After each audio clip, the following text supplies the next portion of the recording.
So today's daf is daf Lamed Gimel.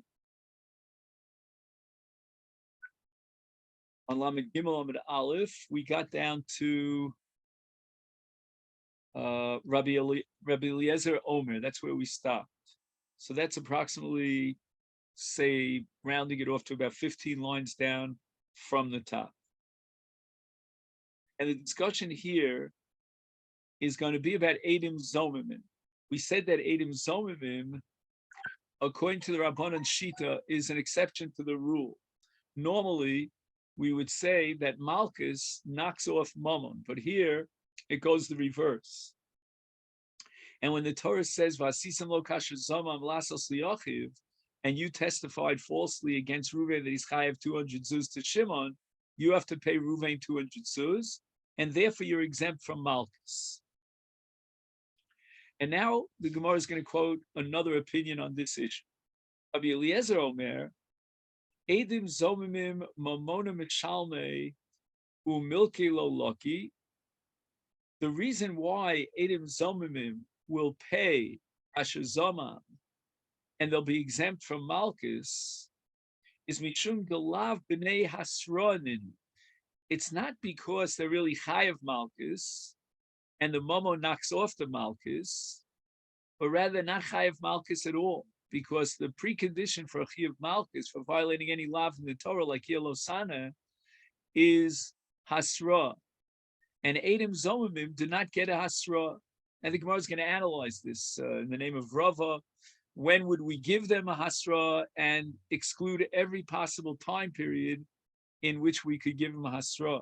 So Memela, it comes out that according to Rabbi Eliezer, it's not the pshat that we understood that the Mammon knocks off the Malchus, but here in Eidim Zomim there is no Malchus, and there cannot be Malchus because of the absence of hasra.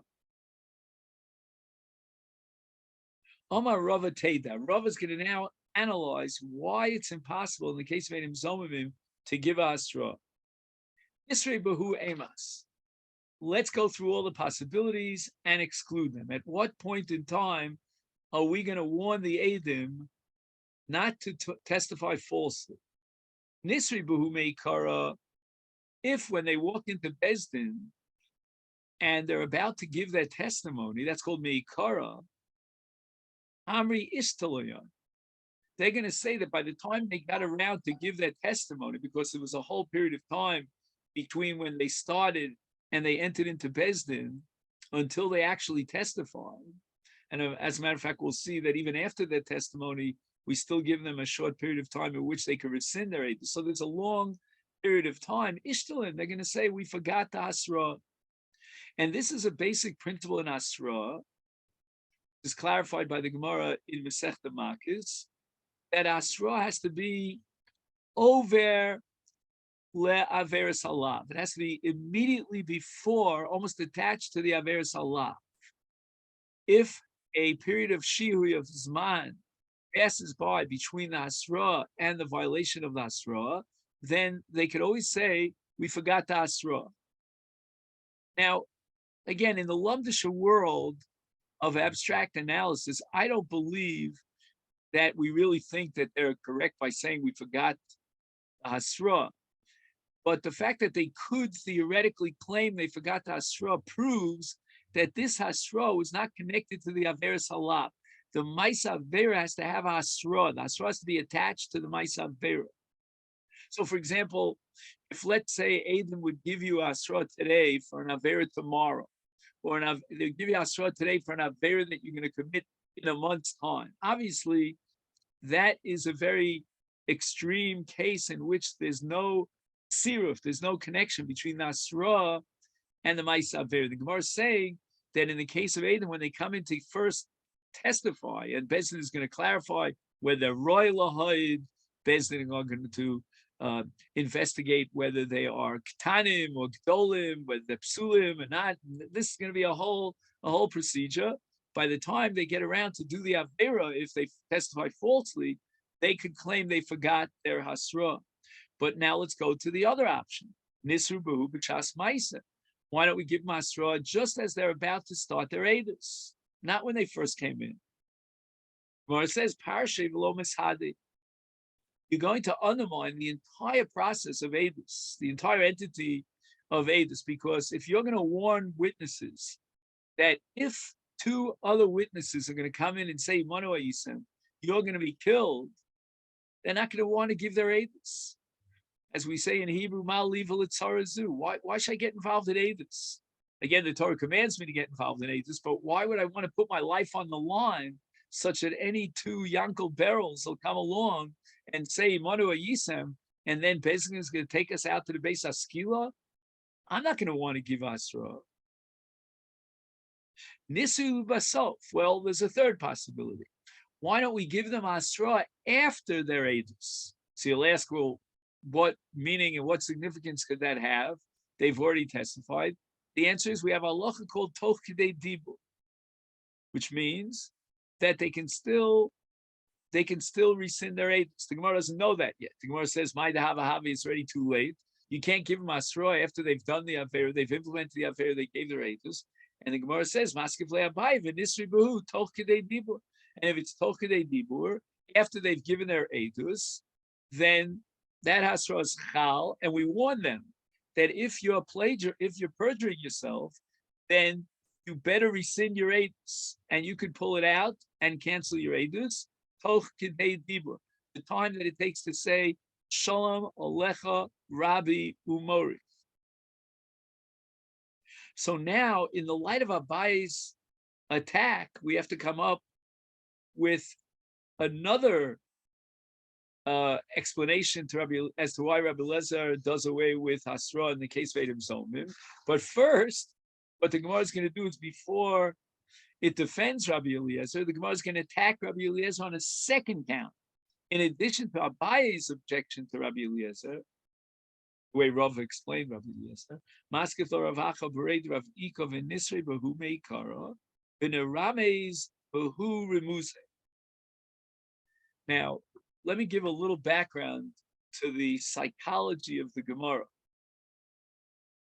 The Gemara is saying the following. There are two types of Hasra in the context of instilling fear of the Lord in the hearts of the Eidim to the extent to which they're too inhibited to want to give their Eidos. You can break down Hasra into two categories. There's what's called a Hasra Gemura, and then there's called a Hasra Raka, so to speak, a featherweight Hasra. And the Gemara thinks that if you begin with a real Hasra, which is called Hasra Gemura, which will instill the fear of the Lord into the Eidim, then you could connect that with Hasra Raka, a lightweight Hasra, which would not instill the fear of the Lord, and you can connect the two and accomplish two things at the same time. This is the logic of Rav Ach. Rav Ach is saying, when they first come into Bezdin, hit them with the whole kitchen sink, with the whole gamut of the Asra. Tell them that if they perjure them, if they perjure themselves, they might get, the capital punishment. By the time they get around to Edus, they've calmed down a little bit. Of course, we have the problem. Then in order to be mitzaref the Asra to the Ma'is Hafer, you need a proximity in time, because otherwise they'll say they forgot the Asra.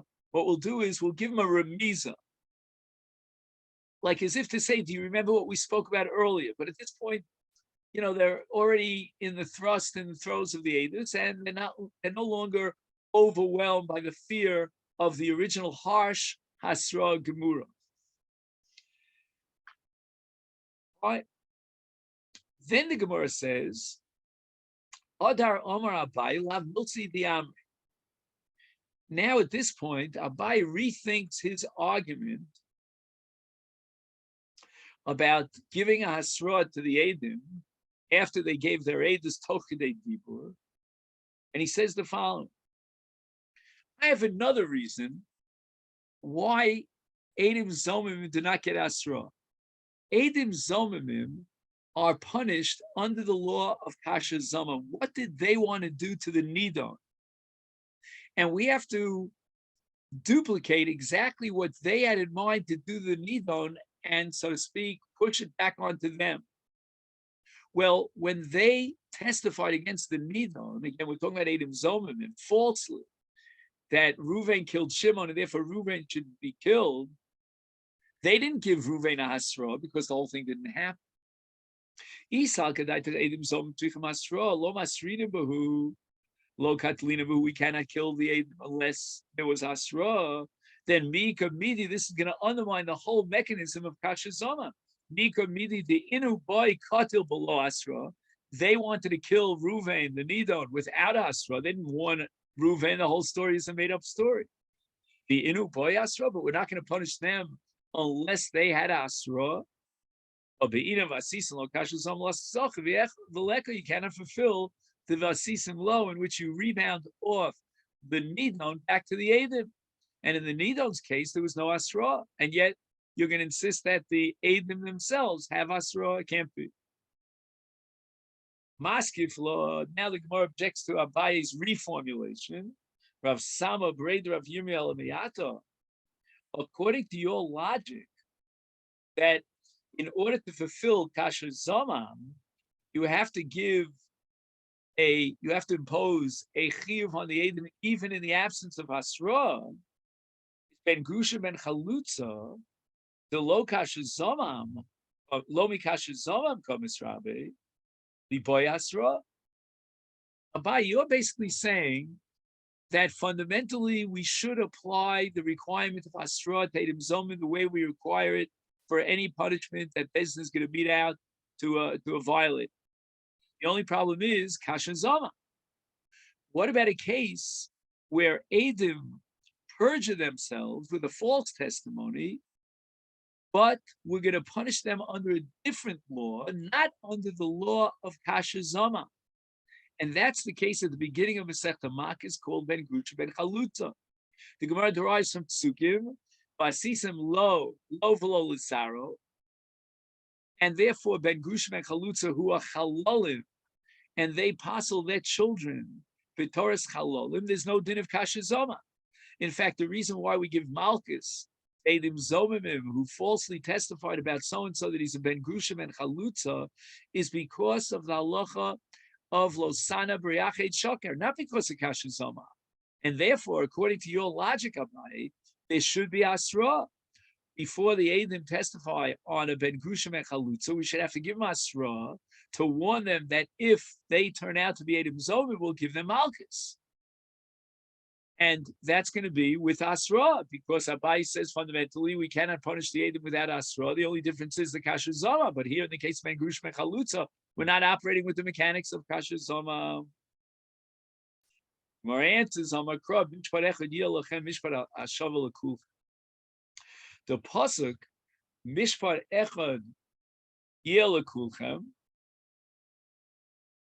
is going to teach me. Let's just see where the pasuk is. Vayikra Chaf Dalet is going to teach me that all Edom Zomim, whenever we find out that the Edom purged themselves because they weren't there at the time, they were with the other Edom Amazimim in a different place. In all those cases, the Torah says Mishpat Echad Yelachem. The law has to be uniform for all cases, and since in the case of Stam Edom Zomim, not the case of Ben Grusha ben Chalutza, the Torah says we mete out the punishment to the Edom even in the absence of Asra. That same rule will apply even in the case of Ben Grusha ben Chalutza.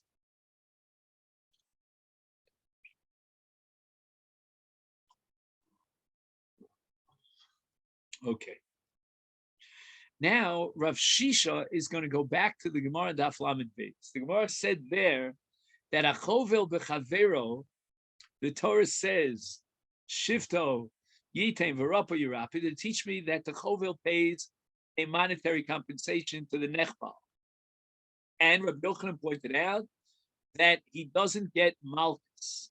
And this is an exception to the rule of Loka Veina Mishalim, and here it's Mishalim Veina Loka. Rav Shisha has a different opinion. Shisha breder of Idiomar Chovel b'chaver nami mamonu mishalim milkalo lochi mihoch. The reason why, in the case of Chovel, the mammon is to be paid from the chovel to the nechmal, and we undermine the malchus, it's for a different reason. And it's derived from the parsha of Ason Yeason. In Parshas Mishpatim, the Torah speaks about a battle, a boxing match between Reuven and Shimon. And Reuven tried to kill Shimon, and instead he killed, or we'll see whether he killed or not, that's up in the air, a pregnant woman. Bang. And the Torah says, Amar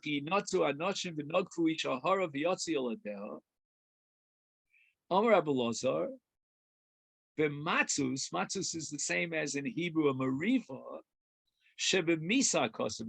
In other words, Reuven, when he lifted his hand to hit Shimon, he tried to kill Shimon. And how do I know this? Says Rav Shisha, because the pasuk says the ksivia son yiyeh v'nasato nefesh tachas nefesh. That if she dies, the Isha Hara, then we will put Reuven to death. Now, this enters into a sugya that we touched on in the past called Niskavin Laro Gezev Harges Chavera. And we're holding now, according to Rav Shisha, that you're chayv. If you had kavanah of Ritzicha, even if you killed the wrong person, we put you to death. But in any event, the Gemara is going to now prove that we're talking about a case where there was asra, because otherwise, how could it be nefesh tachas nefesh if in fact this Isha Hara dies? So certainly he had asra, which by the way is a little bit strange when you read the psukim al pi pshuto shel mikra. It doesn't sound like he had asra. I mean, it says ki yinatzu anoshim. I mean, there's a battle going. Oh, stop the battle for a minute. I want to give you asra. It's a little bit strange, but it has to be that there was asra, because otherwise, how can we say nefesh achas nefesh? We put him to death. And now comes along Rav Shesha with a new principle. The asra that we gave Reuven, which is the basis upon which we're going to put Reuven to death if he actually killed the Isha. That asra could serve a double function. It could serve as asra for a condemnation for capital punishment, and at the same time, if found guilty, the asra will also serve a function as asra for malchus. And that's called in the Lashon Hashas, Musr l'davar chamor having Musr l'davar kal. Once we gave Masra that if as a result of this hakah, he might be chayav misa, then inherent in that Asra is that if she doesn't die, then he'll be chayav malchus for violating the Isur of Pen Yosef when a person is makes chavero. Now let's see what's going to happen. If she survives, then the Torah says that he pays the Mei Vlados as a chovel. But he already had Asra, which, according to the logic of Rav Shisha, covers him even for Malchus.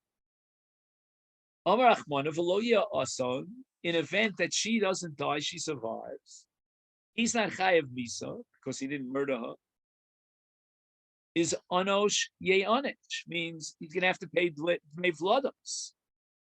You see, clearly says Rav Shisha that hachovel b'chavero, even though he should be chayav malchus for violating Pen Yosef, and he got asra in that vein, nevertheless he pays Dmei Vlados. So we see the principle of mishalim ve'ino loka. So we're not going to derive it as Rabbi Yochanan had derived it from the fact that the Torah says Tifto Yitain v'Rapi Rapi, the parish of Chovil, but rather we'll go to the parish of Ki Notzu Anoshim B'Nogfu Ishahara, and there it says in Lo Yeh Ason Anoshi Anech, and the Anoshi Anech is referring to a financial payment, a compensation for Dmei Vlados, despite the fact that he had Asra. But again, all this is predicated on the principle that Musul Davar Chomer have a Musul Davar Kal, and that's what the Gemara is going to now attack. Maskif Lor of Shesha something. How do you know that Musul Davar Chomer have a Musul Davar Kal? Dilma Lo Havi. No, you gave Masra for one particular owner. Forget about whether it's Kal, whether it's Chomur. You told him that he's going to be put to death. He never heard, the violator never heard the word Malchus. And therefore, we're not going to say that Musul Davar Chomur is Musul Davar Kal. And therefore, the Torah says that he pays Mammon for Dmei Vlados. That's because there was no Asra for Malchus. There was Asra for Misa for sure, because it says that if she dies, we put him to death. But he never got Asra for Malchus. And if he never got Asra for Malchus, there's no Malchus, and that's why he pays Dmei Vlados. But as a general rule, if we would have given him Asra for Malchus, then he would not pay the Dmei Vlados. Furthermore, Rav Ashi objects to Rav Shisha, and he says, Imtim Salomer, I will grant you that Musul Davar Chamur Havi. Havi means having Musul Davar Chamur. But now you're working with the premise, which you and I don't think would ever question in a million years, that Misa is Chamur and Malchus is Kal, right? Who would want Malchus? Who would want Misa when he could get away with Malchus? Correct? The Gemara says, Mimai de Misa Chamur. Now we turn to Daf Lamed Gimel Amid Beis.